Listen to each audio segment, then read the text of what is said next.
എടോ ചെറിയാനെ, എന്തോ മലയാളത്തിൽ ഒരു പഴമൊഴിയുണ്ട്. എന്നതാ? എല്ലാവരെയും കുറച്ചു കാലത്തേക്കും കുറച്ചുപേരെ എല്ലാ കാലത്തേക്കും അല്ലാതെ എല്ലാവരെയും എല്ലാ കാലത്തേക്കും പറ്റിക്കാൻ പറ്റിയല്ല. ആ എടാ ചെറിയാനെ, എന്തോ? ഞാൻ ഇന്ന് മുതൽ ഒരു തീരുമാനമെടുത്തു. എന്നതാ? ഞാൻ ഇനി ഇവനെ രാമ എന്ന് വിളിക്കത്തില്ല. പിന്നെ എന്നാ വിളിക്കും? രമേന്ന് വിളിക്കും. RAMA Rama, REMA Rama. ഒരു ചെറിയ വ്യത്യാസമല്ലേ ഉള്ളൂ. വളരെ ചെറിയ വ്യത്യാസം. വിളിക്കട്ടെ? വിളിക്കും. രമേ, പ്രിയപ്പെട്ട രമേ.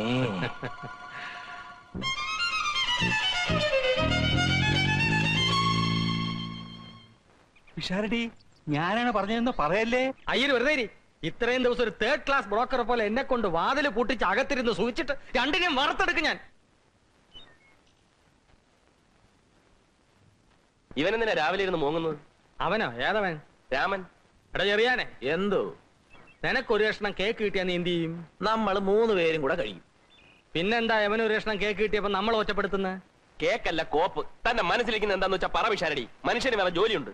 നമ്മൾ 3 പേരും കൂടി ചേർന്നാണല്ലോ രാമൻ ഇവിടെ ജോലിക്ക് നിർത്തിയത്. ഞങ്ങൾക്ക് വേണ്ടിയാണല്ലോ നീ അവനെ മുറി കിടത്തി കഷ്ടപ്പെടുന്നത്. ഇന്ന് മുതൽ നീ കഷ്ടപ്പെടണ്ട. അവൻ ഞങ്ങളുടെ 2 പേരെ നടുക്കിടന്ന് സുഖമായിട്ട് ഉറങ്ങിക്കോളൂ. അല്ല, അവൻ എന്റെ മുറി കിടക്കുന്നോണ്ട് എനിക്ക് യാതൊരു വിഷമമില്ല. ഞങ്ങൾക്ക് വിഷമമുണ്ട്. എന്നാ ഇന്ന് മുതൽ അവനെ പിടിച്ച് നിങ്ങളുടെ കൂടെ കിടത്തിക്കോ.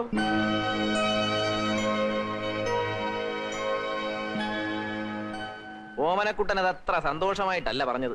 അല്ല, എനിക്കെന്താ സന്തോഷക്കുറവ്? പക്ഷെ ഒരു കാര്യം, അവനൂടെ സമ്മതമാണെന്ന് ചോദിക്കണം. എന്തായാലേ എന്ന് പറഞ്ഞാൽ അതിനെപ്പറ്റി പറയുകയാണെങ്കിൽ അത് പിന്നെ അല്ല. പോയോ?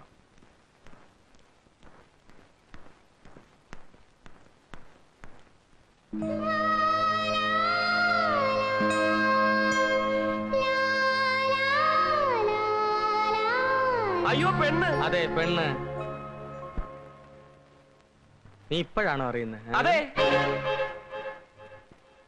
ഇത്രയും ദിവസം എന്റെ മുറി കിടന്നിട്ട് ഞാൻ പോലും അറിഞ്ഞില്ലല്ലോ. ഞാൻ എന്തൊരു മണ്ടനാ. ഓമനക്കുട്ട തമാശകളാ. കാര്യം പറ. ഞാൻ കാര്യമായിട്ടാ പറയുന്നത്. ഒരു പെണ്ണാണെന്ന് അറിഞ്ഞാൽ ഞാൻ എന്റെ മുറി കിടത്തോ പിഷാരടി? നമുക്കൊരു അഭിമാനമില്ലേ? അല്ലെങ്കിൽ തന്നെ ഇവൻ പറയുന്ന നേരാണോ? ഇവൻ നിന്നെ പെണ്ണായിട്ട് ആദ്യം കാണുകയാണോ? അത് ഞാൻ പറയില്ല. നിങ്ങളിൽ ആര് പറയുന്നതാ ഞങ്ങൾ മണ്ടന്മാര് വിശ്വസിക്കേണ്ടത്?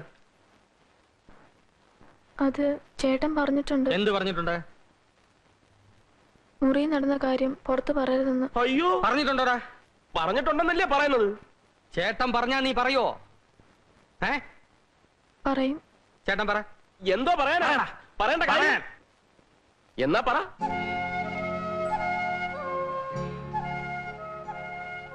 പിശാടി ചേട്ടൻ നേരത്തെ ഞങ്ങളുടെ മുറി പൂട്ടത്തില്ലേ?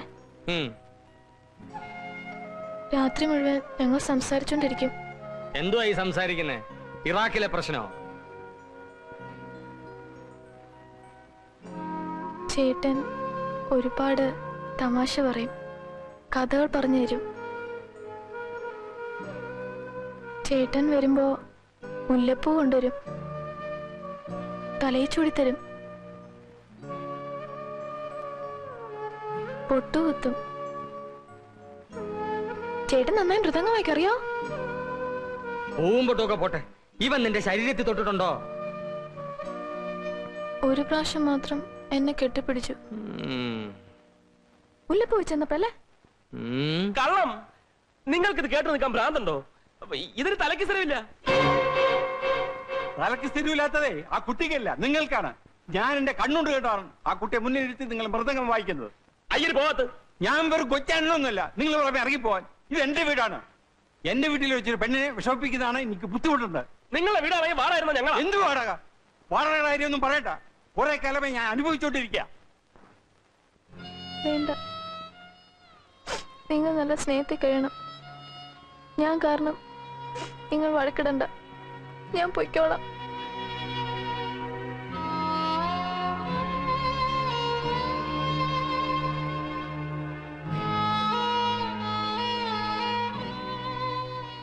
എല്ലാവരോടും ഞാൻ മാപ്പ് ചോദിക്കുന്നു.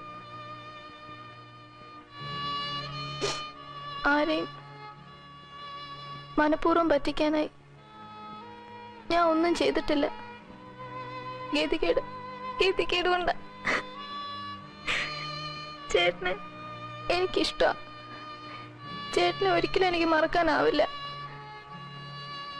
മരിക്കുവോളൂ. കുട്ടി അവിടെ നിൽക്കൂ. നീ ഒരു കാര്യം മനസ്സിലാക്കിയോ, ഒരു കന്യകയുടെ ശാപം ഉണ്ടാക്കി വെക്കരുത്. കന്യകയാണെന്ന് ആര് പറഞ്ഞു? നിങ്ങൾക്ക് അവിടെ പേരറിയാവോ, നാടറിയാവോ? അങ്ങനെ എന്തെങ്കിലും ചോദിച്ചാൽ ഉടനെ അവൾ കരയും. അത് തന്നെ കള്ള ലക്ഷണമാണ്. നീ അവൾക്ക് മുല്ലപ്പൂ വാങ്ങിച്ചു കൊടുത്തോ? പൊട്ടുകുത്തിയോ? ഒരു പ്രാവശ്യമെങ്കിലും അവളുടെ ശരീരത്തിൽ തൊടാൻ നിന്നെ അവൾ അനുവദിച്ചോ?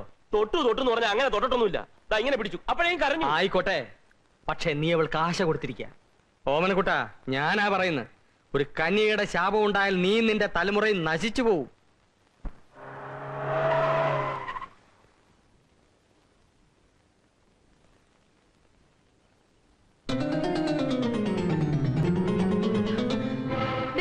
ഒരു ഇൻസ്പെക്ടർ വരുന്നുണ്ട്. ഇൻസ്പെക്ടർ എന്നെ കൊണ്ടുപോകാൻ ആള് വരുന്നത്.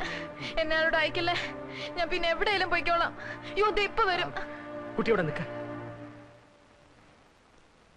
നമസ്കാരം. പിഷാരടി? അതെ PWD?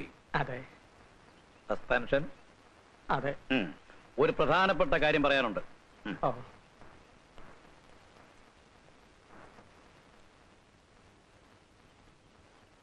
സാറ് പറയുന്ന പോലെ ഇങ്ങനെ ഒരു ആൺവേഷം കെട്ടിയ പെൺകുട്ടിയെ പറ്റി എനിക്കറിയില്ല. മിസ്റ്റർ പിഷാരടി, അവർ ഈ ഏരിയയിലുണ്ടെന്ന് ഞാൻ അറിഞ്ഞു. ഈ കോളനിയിലെ എല്ലാ വീടുകളിലും കയറിയിട്ടാണ് ഞാനിവിടെ വരുന്നത്. ഇത് അവസാനത്തെ വീടാണ്. എന്നെ ഒരു കാരണവശാലും നിരാശപ്പെടുത്തരുത്. സത്യമാണ് സാർ. ഇങ്ങോട്ടാണോ അതോ ഇങ്ങോട്ടാണോ? ഇങ്ങോട്ടാ. ഇങ്ങോട്ട്. ആ,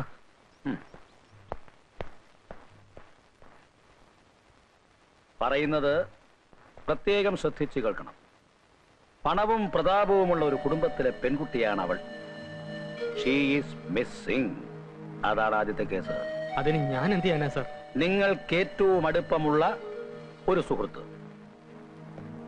ഏതോ സ്റ്റാർ ഹോട്ടലിലെ ബെയറാണെന്ന് കേട്ടു. അവളെ കിഡ്നാപ്പ് ചെയ്തു സ്വത്തിന് വേണ്ടി. അത് രണ്ടാമത്തെ കേസ്. ഇതിനൊക്കെ കൂട്ടുനിന്നു എന്നുള്ളത് മൂന്നാമത്തെ കേസ്. അത് നിങ്ങളുടെ പേരിൽ. പിഷാരടി കൈക്കൂലി വാങ്ങി പരിചയമുള്ള ആളാണെന്ന് കേട്ടിട്ടുണ്ട്. അവരെ പറ്റി എന്തെങ്കിലും ഇൻഫർമേഷൻ തന്നാൽ ഞാൻ 20,000 രൂപ തരാം.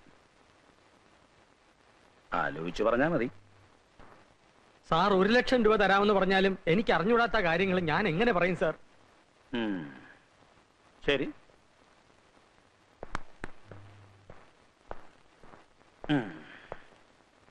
ഒന്നും ആലോചിക്കാതെ ഇൻസ്പെക്ടർ നാരായൺ ഈ വഴിക്ക് വരികയില്ല. ഇങ്ങോട്ട്. Thank you. അവൾ ആദ്യം പറ്റിച്ചത് എന്നെ. അവളെയും അവളെ തട്ടിക്കൊണ്ടുപോയ സുഹൃത്തിനെയും അതിന് കൂട്ടുനിന്ന തന്നെയും ഞാൻ വെറുതെ വിടുകയില്ല. രണ്ടിനെയും അകത്തുടിപ്പിച്ച് വെച്ചിട്ടല്ലേടാ റാസ്കൽ നീ എനിക്ക് ടിപ്പണിയുന്നത് എന്ന് വേണമെങ്കിൽ എനിക്ക് ചോദിക്കാം. പക്ഷെ ഇത് കാഷായം. കള്ളം പറയാനുള്ള ലൈസൻസ്. ഇത് കാക്കി. കള്ളം കണ്ടുപിടിക്കാനുള്ള ലൈസൻസ്.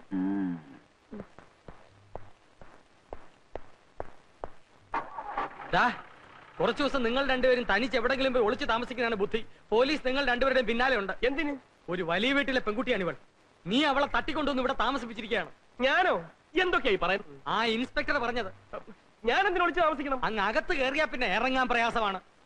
ഞാൻ എവിടെ പോയി ഒളിച്ചു താമസിക്കും? അത് ഞാൻ ഏർപ്പാടാക്കാം. കുറച്ചു ദിവസം മാർഗരറ്റിന്റെ ഫ്ലാറ്റിൽ താമസിക്കാം. അതിനുള്ളിൽ കാര്യങ്ങളൊക്കെ ശാന്തമാക്കാൻ പറ്റുമെന്ന് ഞങ്ങളൊന്ന് ശ്രമിക്കാം. വാ, ഇപ്പൊ തന്നെ ഫോൺ ചെയ്യാം. പിഷാരടി,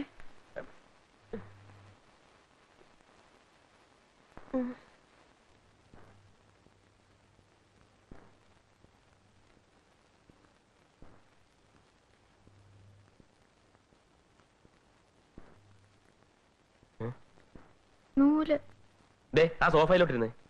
കണ്ടോ? ആ വീട്ടിൽ വെച്ച് ചേട്ടൻ എത്ര തവണ എന്നോട് പറഞ്ഞിട്ടുള്ളതാ എവിടാണേലും കൂടെ കയറിയിരുന്നോളെ. നേരത്തെ മാർഗരറ്റ് ചേച്ചി പറഞ്ഞ ശരിയാ, ആണുങ്ങ കോന്തിന്റെ സ്വഭാവമാണ്. ഞാനൊരു പാവമായതുകൊണ്ടല്ലേ. ഞാൻ തന്നെ പോലെ പാവമായിരിക്കില്ല, പക്ഷെ കള്ളിയല്ല. എന്തിനാ എന്നെ കള്ളിന്ന് വിളിച്ചേ? എന്തിനാണെന്നോ? സ്വന്തം പേരും നാടും പോലും രഹസ്യമായിട്ട് സൂക്ഷിക്കുന്ന കായംകുളം കൊച്ചുണ്ണിയുടെ മൂത്ത ചേച്ചി അയ്യടാ അന്ന് പിഷാരി ചേട്ടനെയൊക്കെ മുമ്പ് വെച്ച് അയ്യോ പെണ്ണ് കായംകുളം കൊച്ചിനയുടെ മൂത്ത ചേട്ടൻ. ചേട്ടൻ പറഞ്ഞ പതിമ ഇതാ, നല്ല ഭംഗിയുണ്ടല്ലേ?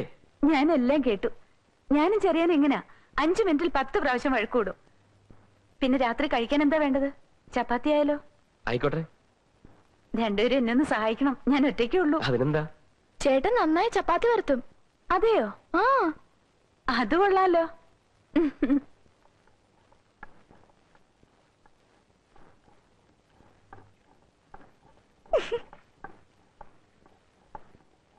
എന്തിനാ ചിരിക്കുന്നത്? വട്ടാന്ന് വിചാരിക്കും. അല്ല ഞാനേ ആ ബാത്റൂമിലെ കാര്യം ഒന്ന് ഓർത്തുപോയി. ഏ ഏ എന്താണ് ബാത്റൂമിലെ കാര്യം? ഞാൻ കൂടെ ഒന്ന് അറിഞ്ഞോട്ടെ. അയ്യോ അങ്ങനൊന്നുമില്ല, ബാത്റൂം കഴിയ കാര്യം പറയായിരുന്നു അല്ലേ? വേണ്ട വേണ്ട, എന്നോടൊന്നും പറയണ്ട. സംഗതി ഇവിടം വരെയൊക്കെ ആയി അല്ലേ? അല്ല, തൃപ്തിയായില്ലേ? അവരെന്തൊക്കെ വിചാരിച്ചു കാണും. വിചാരിച്ചിട്ട് പോട്ടെന്നേ. അതേ, പെണ്ണായാൽ നാണം വേണം. എന്താ ഞാൻ പെണ്ണല്ലേ? അല്ല, പെണ്ണാണെങ്കിൽ മനസ്സിൽ നാണം വേണം, തലയിൽ മുടിയും വേണം. മൊട്ടച്ചി.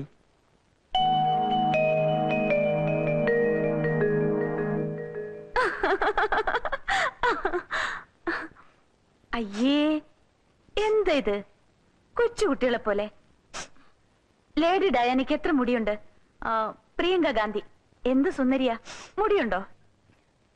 ഇയാളെ കാണാൻ അതിനേക്കാളൊക്കെ ഭംഗിയാ. അപ്പൊ പിന്നെ എന്തിനാ എന്നെ മൊട്ടച്ചിന്ന് വിളിച്ച? ആണുങ്ങൾക്ക് വിവരമില്ലാത്തോണ്ട്.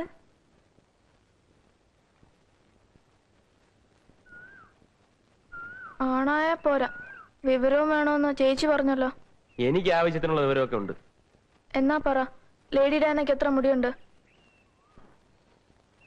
മുടിയില്ലാത്ത പ്രിയങ്ക ഗാന്ധി എന്ത് സുന്ദരിയാ.